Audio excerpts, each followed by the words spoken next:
joined now by someone who has worked across all sorts of genres on shows such as The Bodyguard, Red Dwarf, and more recently things like Avenue 5.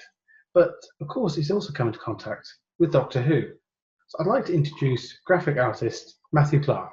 How are you? How you doing? Not bad, thanks. And you're making the most of these rather odd times? Yeah, I've sort of settled into designing, working in 3D stuff now. So I've been using SketchUp for years, and I moved over to Fusion so I can practice 3D printing a bit more. Um, Trying to learn After Effects more to move into motion graphics. So yeah, I was quite keen to kind of use this time because my excuse for the last 5 years has been, oh, I haven't got time for this. So now I can't use it anymore. So yeah, I've been trying to make the most of this.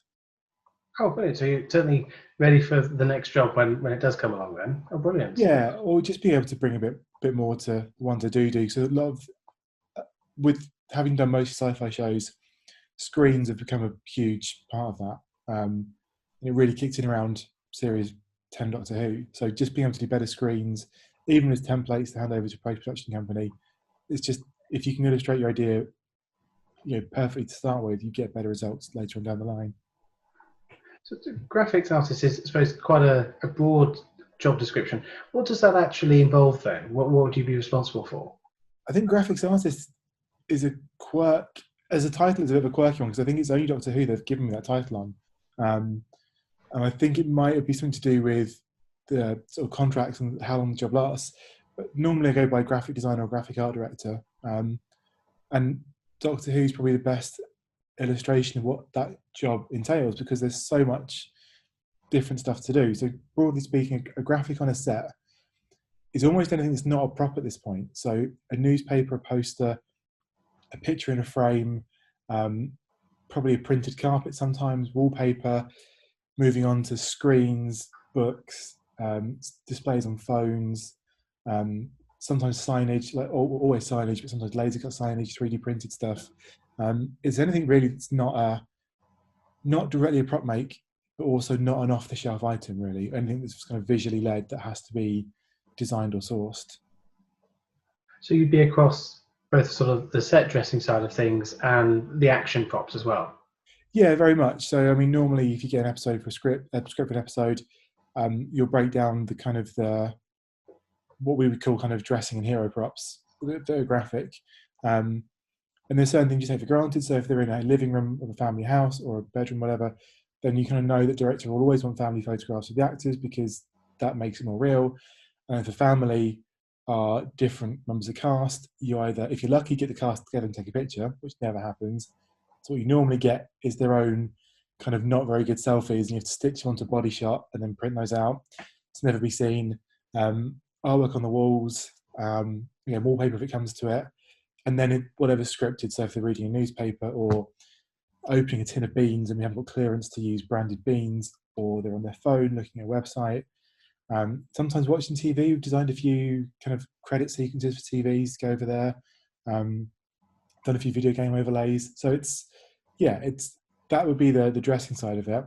Then hero stuff would be, again, like I think I mentioned a book or something on a phone or a printed photo.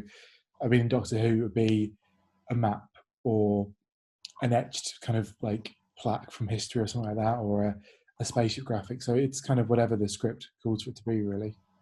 So I imagine something like Doctor Who is a show that is particularly broad in not only what you're asked to develop, but the time period. It must be a great show to sort of let your imagination run wild on. Yeah, I mean, when I first my history of Doctor Who starts at the start of Series 9.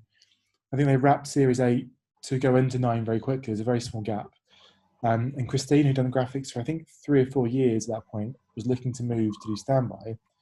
So they brought me in to do one episode until they could find a local replacement. And that was the Under the Lake one, the two-parter on the sub. So it was all very spaceshipy graphics, which is what I do normally. I thought, well, I'm doing this one episode, that'd be fun, I can do this. I ended up staying for the whole of Series 9, and we had episodes set in kind of Regency era houses in the 1800s, and I'm very much a digital person. I can't hand draw.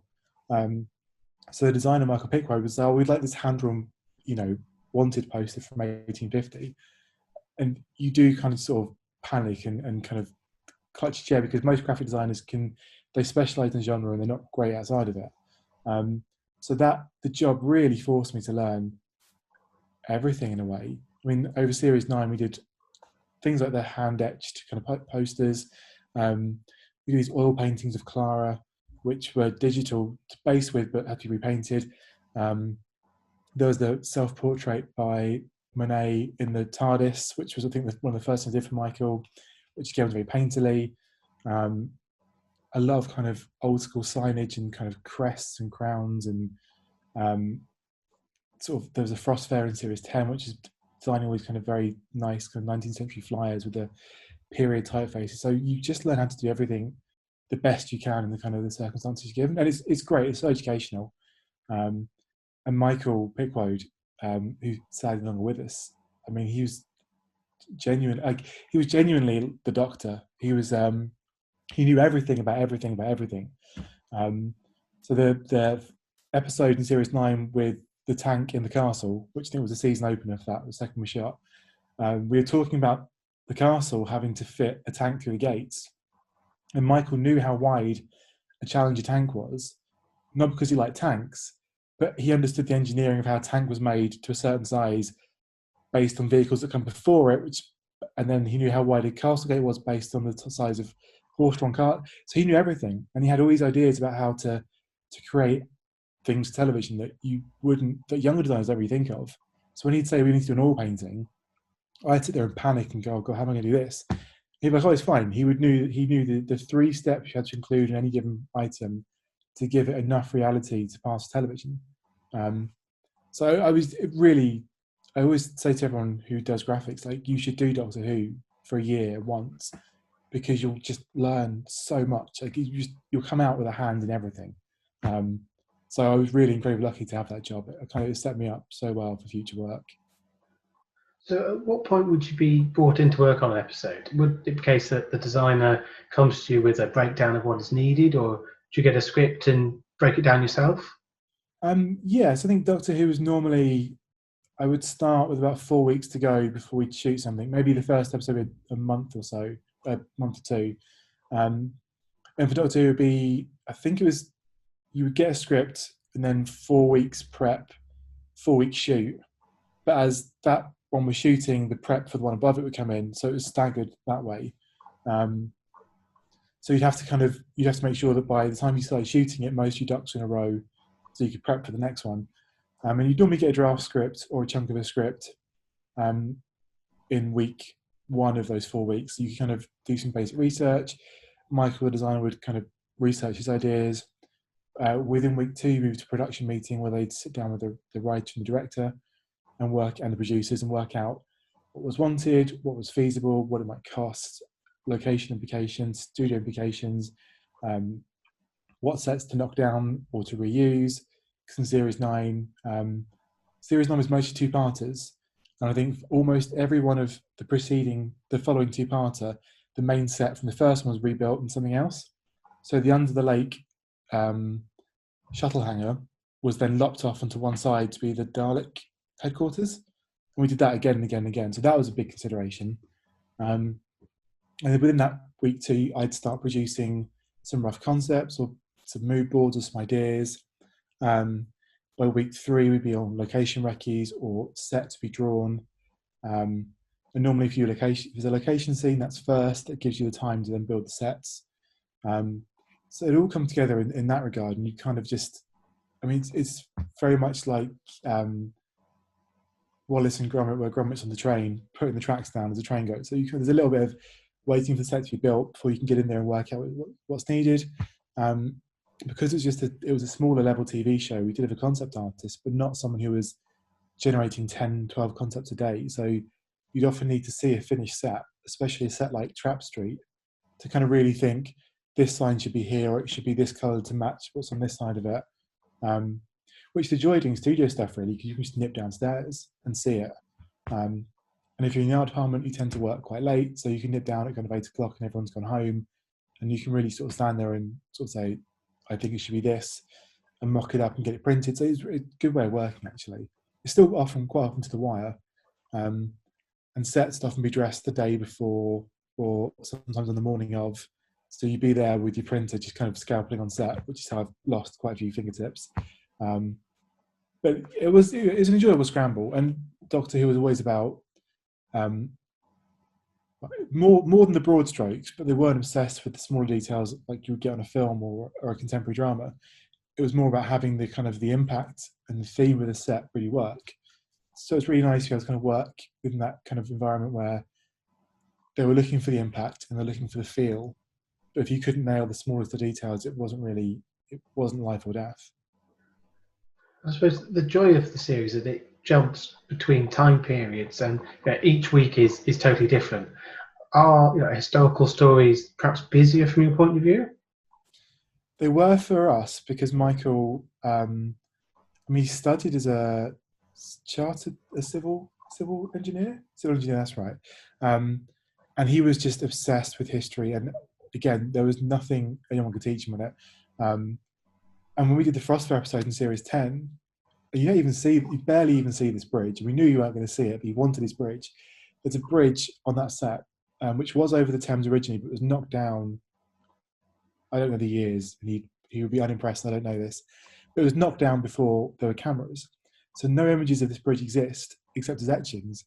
But Michael, being Michael, he had a book from 1800, it was this big, like this huge tome that had the plans for the bridge because he would have that. He loved bridges, and he loved trains, and he could tell you the running gear of different engineered Greslian locomotives from 1940. He just knew everything about history. So when we did a historical episode, the window frames had to be correct, and the mouldings had to be correct, and the lintel had to be correct. And if we're doing the artwork, they had to be correct, and the typefaces had to feel right, and we had to do it correctly. And not in a taskmastery sort of way. He just had a real love for these details. And actually, once you kind of got behind his way of thinking and you kind of saw what he was going for, it really helped us bring out a lot more feel for not anywhere near as much money as you think or as much time, because we're only 4 weeks. There's always a bit of a joke in the industry where two shows can't be doing the same sort of thing because of the prop hire problems. So if Downton are filming, you go to Super High, you're not going to get the props because Downton have got them. When Game of Thrones are in Belfast, and we were doing Atlantis, I think they were doing Game of Thrones series 2 or 3, you just couldn't get those sort of props.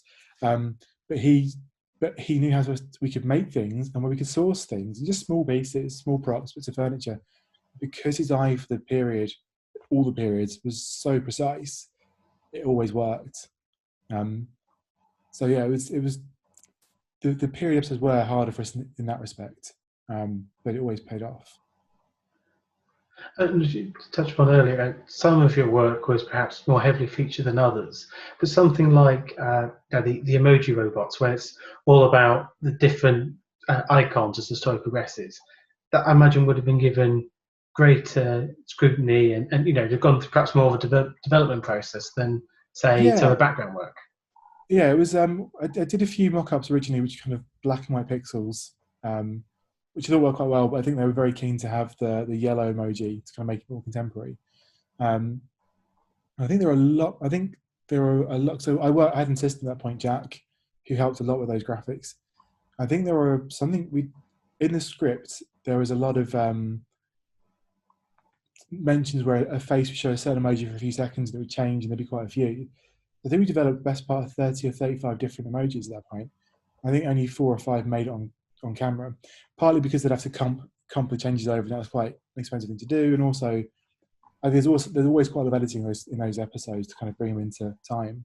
So there was a huge kind of back and forth about that, and how the emoji should feel. I think there's a thumbs up one, which we had to kind of really get the right feel of a thumb up. So originally I had quite a Facebook-esque kind of geometric thumbs up, which then became a more expressive kind of illustrative one. And also things in the script where the emoji shows pain would be the line, and it was kind of your job to define pain visually. And it was kind of, what does that mean? And you draw it, and then pain becomes not far removed from joy in a way.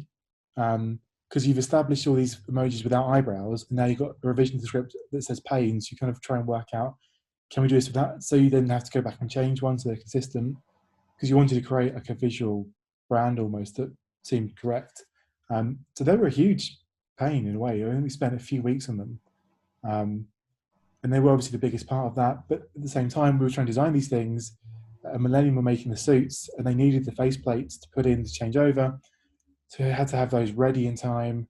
The little ones they wear on their back, the little printed ones that are on the back of the neck or something, they were custom-made domed resin badges, which you couldn't really do in the art. You had to have a supplier make them. And suppliers don't work on TV timeframes. You ask for a thing like that, and so we can do those in a month. It's like, can you do it in 2 days? So we had to do a lot of stuff in advance for that. So it was quite a stressful. I think that was one of the biggest blocks of late night work was that episode itself, really. I suppose something that is particularly unique to Doctor Who is its history and the scrutiny of every detail. So when you're asked to work on something that explores the Time Lord history or the visuals within that, are you particularly aware that anything you do is going to be so heavily scrutinised, particularly on Doctor Who? I was after Series 9. To be honest with you, I probably shouldn't admit this. I'd never really watched Doctor Who growing up. I was a Star Trek kid, which is probably very visible in my reference work, in my artwork. So I was on the kind of Doctor Who Wikipedias and Google a lot. When the Zygon episode came up, all the Zygons, I was like, what's a Zygon? And I'm sure there are probably people now foaming at the mouth I said that, but it was good to kind of, in a way, it's almost better because you come at this from, you have to learn everything about this thing, and and they had all the DVDs there, so I go back and watch episodes and work out what we could bring forward.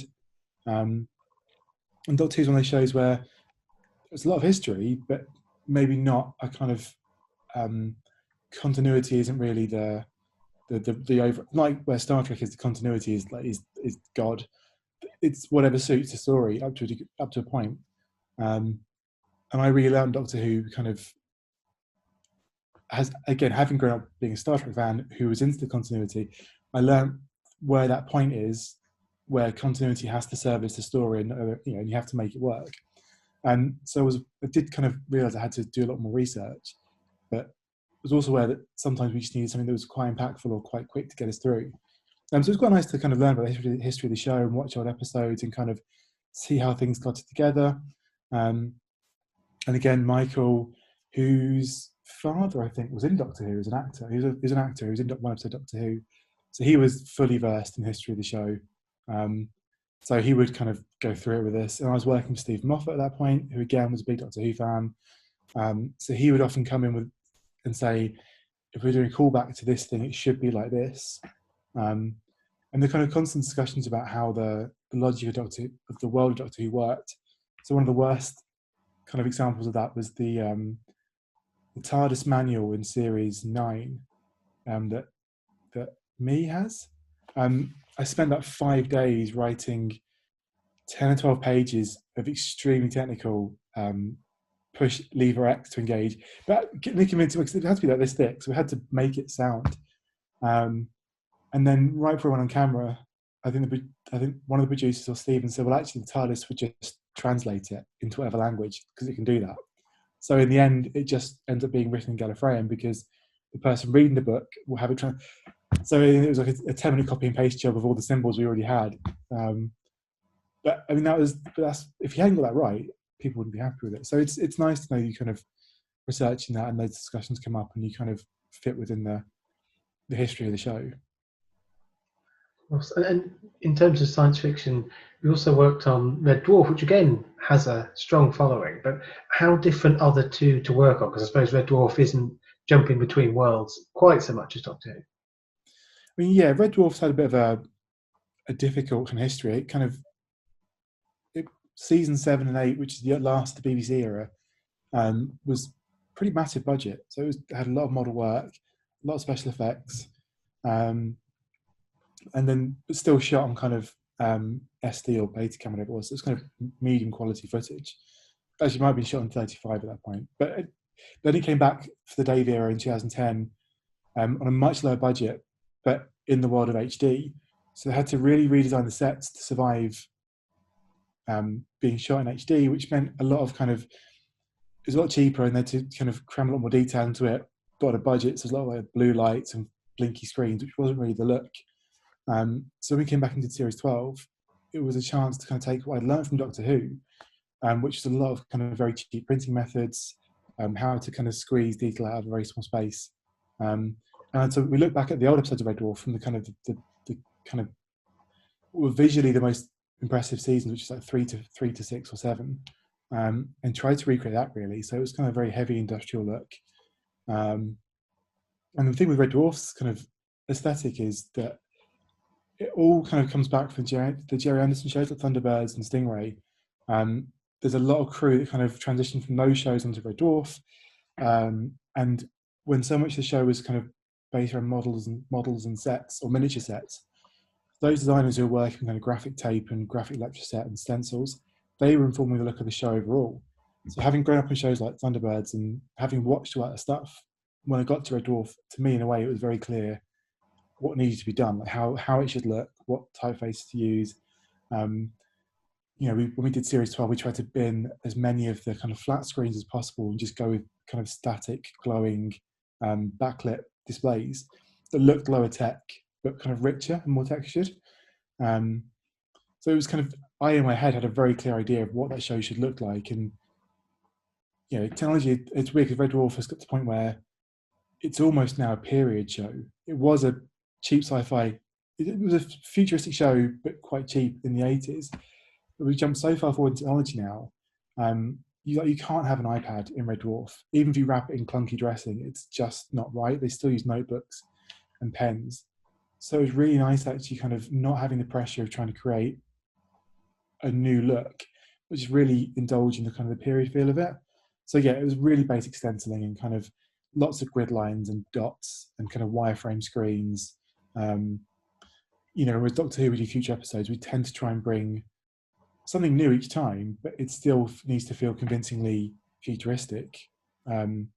This was kind of just like, let's get grotty, let's really have fun with making it feel low tech, but using high tech methods. So it was they're very different shows to work on, but Doctor Who had taught me about how to get things printed. So the first episode I did, which is the Under the Lake episode, has the control room with all those backlit panels, which is just plain white perspex, which we kind of would print the graphic on 3 times. So when you hold it to a light, the black doesn't show, but the colours glow, and they glow in a really rich, intense way, which adds a lot of detail, which didn't actually work in the episode, which is why they all kind of glow quite white. But by the end of the show, I nailed that. And that was, £30 a foot to do, which on set times is extremely cheap. So we knew we could do that in Red Dwarf. I'd learned how to do kind of graphics with kind of tape line to kind of make things a bit more detailed, interesting. That was a skill that came across. I worked a lot with a Bristol prop making company called Amalgam in Doctor Who. So we had a lot more in the way of 3D signs, which sometimes would just be 2 layers of laser cut plastic glued together with a bit of button polish to give it a relief. It would give it a lot more pop. And so we had a lot of those again in Red Dwarf, where I had those relationships. We'd work those techniques out over 9 episodes in Doctor Who, and I could kind of transfer them across. And for the motion graphics, again, I'd worked with a guy called Tom Mundo in Doctor Who is he's an animator by trade. He's not really motion graphics in the sense of motion graphic suppliers tend to be. But he and I have a great relationship where I'll give him a Photoshop file of a screen idea with some notes and a kind of very vague description of what it should do. I'll send him that and we'll collaborate on how the design comes together. And we really honed that relationship on Doctor Who with the screens and the TARDIS. Again, so that just carried straight over to Red Dwarf. So it was a lot of the same work, just a very different visual approach. And of course, to sort of get to that point, you've been a prop maker, art director, but the graphic side of things, obviously you have involvement on set, but your work is away from it. Does understanding the ins and outs of the shooting day inform how you design elements, knowing how durable they've got to be, but also how they will work on camera, of course? Yeah, I mean, that's one of those things that you learn through mistakes. I think if you work in films, you'll tend to start as junior, so people will guide you through that sort of thing. If you are starting out as a kind of one on TV and you do it yourself, you break things and you fix things. And yeah, I mean, I think Doctor Who was my first really full graphics role. I'd done Suspects, which is the Channel 5 Cup show before that, which is a completely different way of, they filmed that show in chronological order over 2.5 days. So the episode happens live, essentially. So the episode starts at the crime scene, you photograph it with the actors, then you run away before they get to the main office and print the pictures out and stick them on the walls. So that wasn't very educational in terms of how the rest of the series works. So I had to learn a lot of it on Doctor Who, actually, in Series 9. And there are a few near misses. So again, Under the Lake was the first episode that we shot for that series, and there is one scene where there's 2 TARDIS booths on location.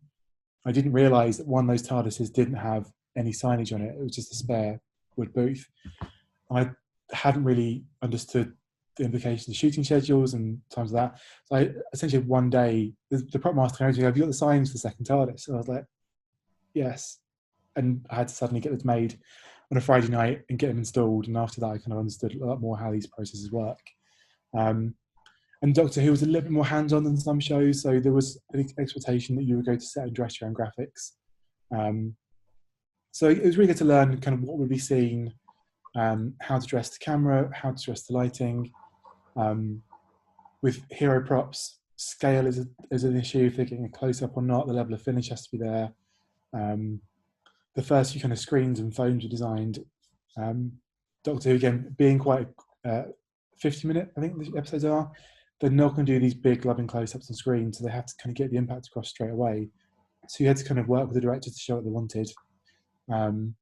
I think it was on the Dalek episode, which is the second episode we shot, with Hetty, the director on that. There was a big set of scripted screens at the start of the episode when Missy hacks into Unit.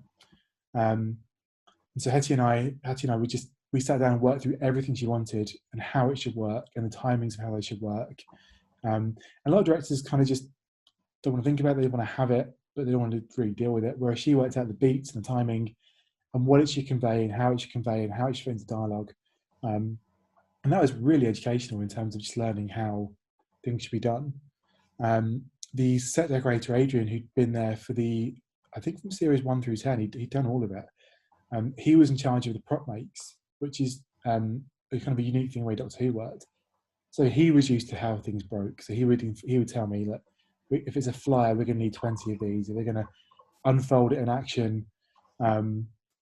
For Trap Street, the Doctor has that massive acetate map, the Perspex thing. And as you know, working locations in Cardiff, it's quite windy in Cardiff. So after day 1, when the wind just sheared all of them in half in his hands, you kind of knew print 70 of them. Like, just kind of, you'd learn what was breakable, what was going to be exposed to the elements. And some actors are kind of pretty bad with props. I mean, Peter was amazing. He was super method, super like into what button should I press to make this do this. He took care of the props. I mean, he was great. So it wasn't worry about him breaking things. But yeah, it was just kind of making sure that you knew how the process worked. And often we kind of shoot one bit in the studio, and then 3 weeks later we shoot the rest of the scene on location, and in that time props would break or get lost, or you have to replicate damage on them as they got damaged so they would fit within continuity. So I would say really up until we shot Trap Street, I was learning on my feet quite a lot in terms of what needs to be repeated and what needs to be made durable. And I'm still quite guilty of making fragile props that look beautiful, but you have to stand there next to the actors and say, please don't look at this the wrong way, or it'll, which is no help to them, but you kind of find as much as you can get away with to get the look and then go from there. And something like The Bodyguard, when, you know, a lot of the graphics you do are part of the storyline, part of the case, is that actually a bit more restrictive because I suppose the script dictates in detail what you've got to develop? Because I remember at the time there being a lot of attention as about your work on the series. Yeah, that got out of hand really quickly. Made a few jokes I shouldn't have done. I mean, it was restrictive in one way, but it was also incredibly useful. I mean, Jed Mercurio, I mean, he knows police work, and I think everything that happened on that show was more or less how it really happened, but with a bit of a stylistic sheen applied to it. We had police advisors on that as well who couldn't show us anything, but I could pitch them graphics and say, is this in the ballpark? while also telling the story.